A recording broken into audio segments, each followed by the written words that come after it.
네, 이번 시간은 재평가 모형에 대해서 이야기를 해보도록 하겠습니다. 이 재평가 모형이라는 게 국제회계 기준에서 나오는 거예요. 기존에 있던 우리나라 회계 기준이나 미국의 기준에 따르면 재평가 모형을 사용하지 않습니다. 하지만은 국제회계 기준에서는 재평가 모형을 사용하기 때문에 우리가 이걸 재평가 모형을 이용해서 어떤 식으로 계산을 하고 회계 처리를 하는지 한번 짚고 넘어가도록 하겠습니다. 자, 국제회계 기준에 따르면 원가 모형과 재평가 모형 두 가지를 다 사용할 수 있다라고 되어 있고요. 그리고 이 원가 모형이라는 것은 우리가 지금까지 배웠던 건데요. 최초의 취득 원가에서 감가상각 누계액이나 손상차손이 발생하면 손상차손 누계액 등을 회계 처리를 해가지고 장부에 작성하는 방법을 말하고, 이때 평가손익은 따로 인식하지 않습니다. 원가 모형이고요. 그 다음에 재평가 모형 같은 경우는 재평가일이 있습니다. 보통은 뭐 기말이나 반기말 이럴 때 하는데, 이때 공정가치에 따라서 공정가치를 먼저 계산하고 그리고 그것에 대응해서 감가상각 누계액이나 손상차손 누계액을 또 따로 계산을 하는 거죠. 자, 평가를 하다 보니까 평가손익을 인식해야 된다 이런 식으로 되어 있고요. 그 다음에 재평가를 하는 단위는 유형자산 분류라고 해서 우리가 흔히 알고 있는 기존의 유형자산 계정 과목들이 있죠. 토지, 건물, 기계장치 등등 해서 이런 계정 과목별로 재평가를 하면 되겠습니다.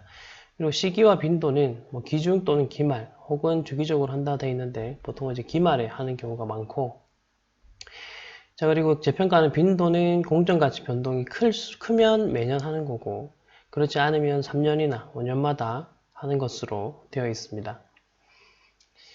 자, 그래서 이 공정가치 측정이라는 것은 어떻게 하느냐에 대해 있는데, 공정가치라는 말 자체가 시장가치잖아요. 그래서 시장에 근거한 증거가 있으면은 시장 접근법을 사용하는 것이고, 그렇지 않을 경우에는 또 다른 방법, 아래쪽에 있는 이익접근법과 삼각후 대체원가법이라는 것을 사용을 합니다. 그래서 이것들을 어떤 식으로 계산하는지만 여러분들이 알면 되니까 이런 것들은 전부 다 우리가 예제를 통해서 한번 이야기를 해보도록 할 거고요. 일단 시장 접근법은 시장 근거, 시장의 근거를 뒀고, 일단 뭐 시가가 있으면 되겠죠. 시가가 있으면 되겠고, 혹은 감정평가사 등의 뭐 감정에 의한, 전문가들에 의한 공정가치가 있다면 그것 또한 시장 접근법에 해당되는 것이고, 하지만 이렇게 시장 가격이 없는 경우에는 이익접근법과 삼각후 대체원가법이라는 걸 사용을 합니다. 그래서 이익접근법이라는 것은 캐시플로우를 추정을 한 다음에 현재 가치로 할인하는 방법이고요. 그 다음에 삼각후 대체원가법은 특정 유형 자산과 이제 비슷한 동일한 미래 경제적 효익을 가진 다른 자산을 취득할 때 필요한, 그러니까 다른 자산을 취득한다면 얼마가 필요할까? 그런 방법이죠. 요 시장접근법, 이익접근법, 삼각후 대체원가법 이거 전부 다 실제로 회계에서 사용하는 것들이고요. 여러분들이 이제 하나씩 예제를 통해서 배우시면 되겠습니다. 자, 그리고 이제 재평가를 했을 때 회계 처리가 어떤 식으로 되느냐인데요. 먼저 1번, 동그라미 1번들부터 한번 보도록 하겠습니다. 동그라미 1번을 보시면 과거의 재평가 감소, 그러니까 지금 우리가 증가를 볼 건데요. 반대되는 상황이, 감소되는 상황이 없었을 경우, 그때는 차변에는 유형자산 증가를 시켜주시면 되겠죠. 그리고 대변에는 자산 재평가 이익이라고 해서 기타 포괄손익이라는 계정을 잡아주시고, 그리고 바로 밑에 보시면 대체가 되죠. 재평가 잉여금이라고 해서 이제 자본 항목으로 들어가게 됩니다. 위에 있는 기타 포괄손익은 손익계산 항목이라고 보시면 되고, 아래쪽에 있는 재평가 잉여금이라는 것은 자본 항목 중에서도 기타 포괄손익 누계액이라는 자본 항목입니다. 기타 포괄손익 누계액이라는 자본 항목이죠. 자, 그럼 감소가 되는 경우를 한번 볼게요. 재평가가 감소되는 경우에는 유형자산을 대변에 보내서 감소시켰고, 손실을 어떻게 잡는지 보시면 바로 단기손익 항목에다가 넣어버립니다. 큰 차이점은 증가하는 경우에는 자산으로 처리한다는 거, 그리고 감소하는 경우에는 단기손익 항목 비용으로 손실로 처리한다는 게 가장 큰 차이죠. 그럼 왜 이런 식으로 회계 처리를 하는가라고 보았을 때 기본적으로 이제 회계는 보수주의입니다. 그래서 손실이 일어나면 즉시 인식을 해버리려고 하는 그런 경향이 있고요. 그 다음에 재평가에 의해서 자산이 증가한 것은 아무래도 이제 자산 증가한 부분을 그냥 수익으로만 처리하는 것이 아니라 자본 항목에다가 일단 넣어두고, 그리고 나중에 지금 이제 이 상황에서 자본이 재평가가 증가했다가 감소하는 경우가 있겠죠. 그럴 땐 어떻게 하는지를 보시면 또 어느 정도 이해가 되실 거라고 생각하고. 자, 그럼 이제 이 두 번째 재평가 증가 중에서 과거에는 손실이 한번 있었어요. 손실이 있어가지고 재평가 감소액이 있는 경우에는 어떤 식으로 하냐인데, 이 부분은 그림을 통해서 한번 보면서 이야기를 해볼게요. 맨 처음에 취득을 했고요. 그 다음에 가격이 하락을 했다라고 하는 거예요. 재평가를 했는데 하락을 했고, 자, 그리고 그 다음에 상승을 했다라는 거죠. 제가 점선을 읽었죠. 이건 최초 취득가액에서 어떤 식으로 변화한 거냐, 뭐 그런 이야기고요. 자, 그래서 차변에 보면 유형자산을 먼저 인식을 한다라고 돼 있고, 증가를 했으니까요. 지금 이 구간에서 올라가는 요 부분입니다. 자, 그리고 자산 재평가 이익을 먼저 잡는데, 그 부분은 이쪽 부분이죠. 자산 재평가 이익 단기 손익이라고 해서 잡는 거고, 그 다음에 자산 재평가 이익이라는 게 또 같은 계정 같이 보이지만 이 부분을 보시면 다르죠. 이 부분은 좀 다른 부분입니다. 자, 그래서 자산 재평가 이익이라서 단순한 수익으로 잡는 부분은 이전기에 손실로 잡았다가 회복한 부분이라고 보시면 되고, 그 다음에 자산 재평가 이익이라서 기타 포괄 손익으로 잡는 부분 있죠. 이 부분은 최초 취득가액을 기준으로 보았을 때 이제 상승했다라고 볼 수 있는 부분입니다. 그래서 이 부분이죠. 그래서 이 두 가지가 계정 과목 이름은 같지만 성격은 다르다는 거. 그리고 여기 한도가 보이시면 과거 단기 손실 인식분이라고 되어 있죠. 이 말 자체가 과거로부터 회복한 이 부분을 말하는 겁니다. 자, 그리고 여기 차변에 보시면 자산 재평가 이익이라고 해서 대체를 하고 있죠. 자본 항목으로. 이 부분 바로 이 부분이죠. 자산 재평가 이익 기타 포괄 손익 부분. 이 부분만 이렇게 자산 재평가 이익을 재평가 잉여금으로 대체를 한다. 이렇게 보시면 되겠습니다. 자, 그 다음에 두 번째 부분을 한번 볼 건데요. 이 두 번째 부분도 어떻게 되냐면 재평가 잉여금 잔액이 있다라는 거는 그림으로 그려보자면 최초 취득가에서 한번 올랐다가 또 재평가를 했는데 떨어진 걸 말하죠. 이도 마찬가지로 점선을 끌 수가 있겠고,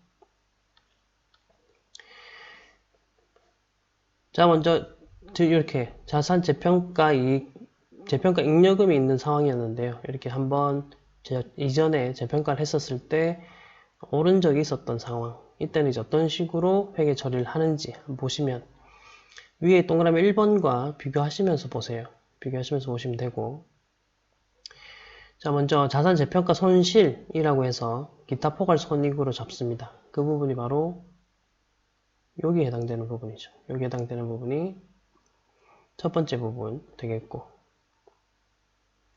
그 다음 취득원가를 기준으로 보았을 때 하락했다고 볼 수 있는 부분 보이시죠? 이 부분은 바로 자산 재평가 손실이라는 단기 손익 항목으로 처리를 하는 겁니다. 그러면은 기타 포괄 손익이라는 것과 단기 손익이라는 게 뭐가 다른가에 대한 의문이 생길 수도 있는데, 이거는 이제 포괄 손익 계산서를 나중에 열어보시면 아시겠지만 단기 순이익까지 갈 때 그 사이에 있는 것들은 다 단기 손익 항목이라고 보시면 되고, 단기 손익 항목 밑에 보면 또 기타 포괄 손익 항목이 따로 있어요. 그게 이제 기타 포괄 손익이다, 이런 식으로 분류를 할 수 있는 거죠. 그리고 유형자산은 하락한 부분만큼 1번과 2번 합계액이 되겠죠. 이게 바로 여기서는 유형자산 감소 부분이 되는 겁니다. 자, 그리고 여기서 또 재평가 잉여금을 보시면은 이 부분 있죠? 이 부분을 대체를 합니다. 어떻게 대체를 하냐면 재평가 잉여금, 이 자본으로 잡아놨었던 게 있을 거 아닙니까? 자본으로. 위에 재평가 증가액 부분을 보시면 아시겠지만 이쪽 부분, 재평가 잉여금으로 우리가 증가를 잡았으면 자본 항목에 보면 재평가 잉여금이라는 항목이 남아있을 겁니다. 그 항목에서 차변으로 보내면서 이렇게 제외를 시킨다는 거죠. 그래서 이런 내용들은 뒤에 있는 예제 문제를 통해서 숫자를 보면서 한번 연습을 해보시면 좀 더 이해가 잘 될 거니까요. 지금은 한번 듣고 그냥 넘어가도록 하겠습니다. 자, 그러면 예제 6-7번을 보시면서 자산재평가 증가에 대한 분계와 그리고 재무제표에 어떤 식으로 반영되는지를 한번 보도록 할게요. 6-7번을 보시면은 어느 정도 이해가 잘 될 거라고 생각을 합니다. 우선 시점을 보시면 2010년 1월 1일에 토지를 구입을 합니다. 구입가를 보시다시피 10만원으로 되어 있고 재평가 모형을 적용합니다. 그리고 매년 말의 공정가치가 나타나 있죠. 그림으로 한번 그려본다면 먼저 10만원 부분 그리고 13만원으로 올랐죠. 그 다음 9만원으로 떨어지고 그 다음 다시 14만원으로 이렇게 오릅니다. 이렇게 해서 이것도 경계선을 한번 그어보면 이런 식으로 그을 수가 있겠고, 먼저 첫 번째 해는 증가가 됐습니다. 재평가를 했는데 이익이 난 거죠. 그래서 바로 분계를 한번 보시면 토지를 10만원에서 3만원만큼 올랐기 때문에 3만원 증가시키고, 그 다음에 자산 재평가 이익이라고 해서 기타 포괄 손익이라는 항목으로 잡았네요. 아까도 말씀드렸지만 당기순익 밑에 있는 부분입니다. 포괄손익 계산서에서 당기순익 밑에 있는 기타 포괄 손익 부분에 반영이 됩니다. 자, 그리고 이것은 즉시 대체되죠. 없애고 자본 항목으로 올리는 겁니다. 이런 식으로 자본 항목으로 대체를 합니다. 이게 이제 첫 번째 재평가 분계고요. 그리고 이 부분은 바로 내용을 한번 보시면 2010년입니다. 2010년도 말이고요. 토지 가격 상승시켰죠. 그리고 여기 기타 포괄손익 기타 포괄손익 누계 부분은 자본입니다. 자본 부분에 재평가 잉여금이라는 게 잡혀 있고요. 자, 그리고 당기순이익은 뭐 보시면 되고 기타 포괄손익 하나 또 잡혀 있죠. 그래서 총 포괄 이익은 3만원이다. 이런 식으로 기록이 되어 있습니다. 이거 잘 보시면 되겠고, 자, 그 다음에 두 번째 부분 보겠습니다. 두 번째 부분 같은 경우는 이미 한번 증가가 됐었던 것이 이제 감소되는 상황이죠. 그럼 두 가지에 대한 회계 처리를 해야 된다고 했죠. 취득원가를 기준으로 보았을 때 감소된 부분과 그 다음에 취득원가를 기준으로 했을 때 그 기준 아래로 감소된 부분, 이 두 가지에 대한 회계 처리가 필요합니다. 자, 그래서 이 분계가 좀 복잡할 수도 있는데 잘 보시면 먼저 토지를 감소시킵니다. 토지는 그대로 감소시킨다는 거 확인하시면 되겠고, 총 감소된 걸 다 감소시켰고요. 그 다음 먼저 하는 일이 자산 재평가 손실이라고 해서 기타 포괄 손익에다가 손실을 반영시키고 있죠. 그 부분은 여기에 해당되는 거. 자, 그 다음 자산 재평가 손실이라고 해서 또 같은 이름이지만 단기 손익 항목으로 만원을 감소시키고 있죠. 이 부분이죠. 자, 그리고 한 가지 더 해야 되는 부분이 뭐냐 하면 요 기타 포괄 손익 부분에 있는 자산 재평가 손실 보이시죠? 이거를 자본에도 반영을 시켜주는 작업을 해야 된다는 거죠. 이렇게 함으로써 재평가 잉여금이라고 해서 3만원만큼의 재평가 잉여금 자본 부분이 감소가 됩니다. 자, 그래서 이것도 반영된 부분들을 한번 보시면 토지는 이제 재평가된 금액이고요. 그 다음에 단기 손익 항목 보이실 것이고, 그 다음에 이 부분은 단기 손익 위에 있는 것들이에요. 위에서 마이너스 됐다. 그렇게 보시면 되겠고, 그 다음 기타 포괄 손익에서 반영되는 부분, 이 부분입니다. 이 부분은 요거죠. 전년도에 재평가 해가지고 이익이 있었는데 그 부분이 그만큼 없어지는 거죠. 여기서 이렇게 함으로써 총 포괄 손익 누계액에는 어떻게 반영이 되냐면 마이너스 4만원에 반영이 되는 거죠. 그런 식으로 이해를 하시면 되겠고, 자, 그 다음 2012년도 말 같은 경우는 또 두 가지 회계 처리가 필요하겠죠. 취득원가까지 가는 것과 취득원가를 넘어서는 부분, 이 두 가지에 대한 거를 하셔야 되겠죠. 자, 이 부분은 이제 10,000원에 대한 부분일 것이고, 이 부분은 40,000원에 대한 부분일 것입니다. 자, 그래서 보시면은, 우선 토지는 5만원, 총 5만원 증가가 됐으니까, 증가시키시고. 그 다음 자산 재평가이익은 취득원가까지 가는 부분 있죠? 이게 이제 10,000원이고, 두 번째, 기타 포괄손익으로 가는 부분은 취득원가를 넘어서는 부분이었죠? 40,000원이 되는 것이고, 그리고 이 부분을 자본에다가 반영시키는 작업을 해야 되고, 네, 그러다 보니까 지금 보시다시피 자본이 다시 늘어난 게 확인이 되시죠? 여기서 대체가 됐기 때문에 이렇게 올라갔고, 그 다음 당기순이익에는 자산 재평가 이익이 아까 취득 원가까지 가는 부분이 반영이 된 상태고, 그 다음 기타 포괄손익에서는 취득 원가를 넘어서는 부분에 대한 거 반영이 됐고, 그래서 이 두 가지가 총 포괄이익에 미친 영향이 5만원만큼 증가되는 거죠. 그래서 이런 식으로 반영이 되는 건데, 이것도 한번 연습을 해보세요. 저는 일단 수업 때 여러분들한테 모든 걸 알려드린다라는 개념보다는 어떤 식으로 이 책을 읽어 나가느냐, 이 책을 어떤 식으로 읽어야 되며 어떻게 이해를 해야 되느냐, 그런 걸 알려드리는 게 수업이고, 그 뒤에 부분 여러분들이 습득하시는 것은 여러분들이 이러한 예제들을 통해서 이해를 계속 하시면서 공부를 하셔야 됩니다. 네, 이번에는 감가상각 대상 자산의 재평가 증감액 인식이라고 해서 기존에 감가상각이 되어 있던 자산이 있을 거 아닙니까? 재무상태표를 이렇게 그려보면 예를 들어 건물이 있어요. 건물을 1,000에 샀는데 그 밑에 이제 감가상각 누계액이 붙어 있을 것이고 100이 있을 겁니다. 그리고 이렇게 900 이런 식으로 적혀 있을 건데, 이 상태에서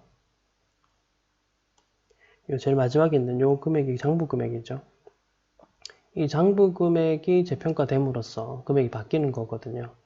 그렇다면 이 장부 금액이 상승하거나 뭐 하락을 할 건데, 그러면 이 건물 감가상각 누계액 중에서 어느 부분을 건드려서 혹은 어느 부분을 어떻게 건드려서 최종적으로 저 900이라는 금액을 만들어내느냐, 혹은 이 금액이 이제 800으로 바뀐다면 이 800이라는 금액을 만들기 위해서 위에 있는 건물에서는 얼마를 조정해야 되며 아래쪽에 있는 감가상각 누계액에서는 어느 정도의 금액을 조정해야 되느냐는 문제가 발생할 겁니다. 그럼 이제 그걸 어떻게 회계 처리하느냐에 대한 문제가 발생하겠죠. 그래서 결국은 재평가 증감액을 장부 금액을 조정함으로써 이제 바꾸는 거고, 이렇게 재평가 후에 장부 금액이 바뀌게 될 것이고, 이게 결국은 공정가치겠죠. 우리가 공정가치를 기준으로 해서 장부 금액을 바꾸는 겁니다.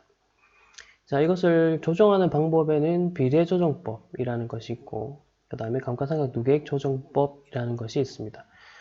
우선 비례조정법은 총 장부 금액이라고 해서 최초 취득 금액과 그 다음 감가상각 누계 금액을 비례적으로 조정하는 방법이고, 자, 그 다음에는 감가상각 누계액을 조정하는데 일부만 조정하느냐 전부 제거하느냐 라고 해서 사용하는 방법이 있습니다.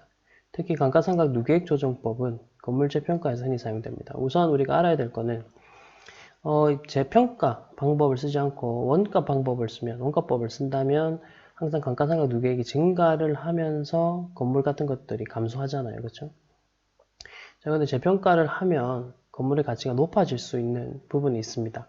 자, 그럴 때 특히 감가상각 누계액을 조정하는 방법, 그게 이제 건물 재평가 방법에서 흔히 사용된다라고 볼 수 있습니다. 이 문제 또한 예제를 통해서 여러분들이 좀 더 이해를 하실 수가 있을 겁니다. 자, 먼저 2000년 1월 1일에 기계장치를 취득을 했습니다. 50만원에 취득했고요. 내용연수는 5년이었고 잔존가치 제로, 정액법으로 생각한다라고 되어 있습니다. 그리고 취득 후 재평가 모형을 적용을 했고요. 2001년 말에 현행 대체원가로 재평가한 기계장치의 공정가치는 장부 금액의 70%이다. 이런 정보들을 잘 체크하시기 바라겠습니다. 그리고 여러분들이 아셔야 되는 것은 연도가 2001년도네요. 2001년도입니다. 자, 그래서 우선 감가상각 감가상각비를 한번 계산을 해보시면 5년이기 때문에 매년 10만원씩의 10만원씩의 감가상각이 있었을 것입니다. 자, 그럼 지금 현재 상황에서는 2001년 말이기 때문에 감가상각 누계액 같은 경우는 20만 원인 상황입니다. 이 부분 정도는 이제 바로 계산하실 줄 아셔야 돼요. 자, 그리고 이제 여기서 문제에서 물어보는 거, 2001년 12월 말에 재평가 증감액을 계산해야 되고, 그 다음에 비례조정법, 그리고 감가상각 누계액 조정법에 따라서 재평가 필량 분계를 해보고, 그 다음 부분 재무제표는 우리가 참고만 하겠습니다. 참고를 해보겠습니다. 이렇게 해서 계산된 것들을 한번 보면, 자, 먼저 재평가 증감액을 한번 계산을 해보면요. 취득원가가 50만 원이었고, 그 다음 감가상각 누계액이 20만 원이었습니다. 그리고 최종적으로 장부 금액은 30만 원이었죠. 그 각각의 금액에다가 0.7을 곱합니다. 0.7을 곱하면 각각에 해당되는 공정가치가 어쨌든 나오게 되고, 우선은 집중해야 될 부분은 이 장부 금액 부분을 집중하시면 됩니다. 장부 금액 부분을 한번 집중해 보시면 되겠고, 자, 그래서 장부 금액이 처음에는 30만 원이었던 것이 0.7을 곱해보니까 공정가치가 21만 원으로 평가가 되었고, 그로 인해서 재평가 손실이 9만 원이 발생이 되었습니다. 이런 식으로 이제 계산을 하시는 거고, 이거를 그러면 이 재평가 손실을 장부 금액에, 총 장부 금액에다가 반영을 시킬 건지, 아니면 감가상각 누계액 부분에다가 반영을 시킬 건지, 뭐 그런 것들을 우리가 계산을 하셔야 된다는 거죠. 자, 그리고 그 이후에 감가상각비는 장부 금액을 기준으로 해서 다시 나누기 3을 하시면, 요 금액을 기준으로 해서 3년이 남았으니까 나누기 3을 하시면 이제 연간 감가상각비가 또 10만 원으로 재계산이 됩니다. 요거는 이제 원래 그거였죠. 원래 감가상각비가 10만 원이었고, 그 다음에 공정가치로 재평가를 한 이후에 나누기 3, 나머지 3년을 나눠보니까 이제는 1년에 7만 원씩 감가상각을 지켜야지만 잔존가치 제로로 수렴한다는 거죠. 이제 그거까지 한번 보시면 되겠고. 자, 그럼 비례조정법에 따른다면, 전체적으로 다, 지금 감소를 시키고 있는 걸 보실 수가 있어요. 우선 감가상각 누계액을 6만 원 감소시켰죠. 이게 왜 감소냐라고 하신다면, 감가상각 누계액의 자리는 원래 대변입니다. 그래서 감가상각 누계액이 차변에 있다는 말 자체가 감소시켰다는 뜻이 되겠죠. 6만 원은 아까 우리 계산했던 이 부분이죠. 6만 원 부분. 재평가 손실 중에서 감가상각 누계액에 비례적으로 배분을 해보았을 때 6만 원만큼이 감소되었고요. 자, 그 다음 기계장치 15만 원 같은 경우도 보시다시피 0.7을 아까 곱해보았을 때 비례적으로 15만 원만큼의 총 취득가액, 여기는 장부 금액이라 되어 있죠. 이 금액이 감소됐구나. 그래서 각각 그대로 반영을 시킨 거고요.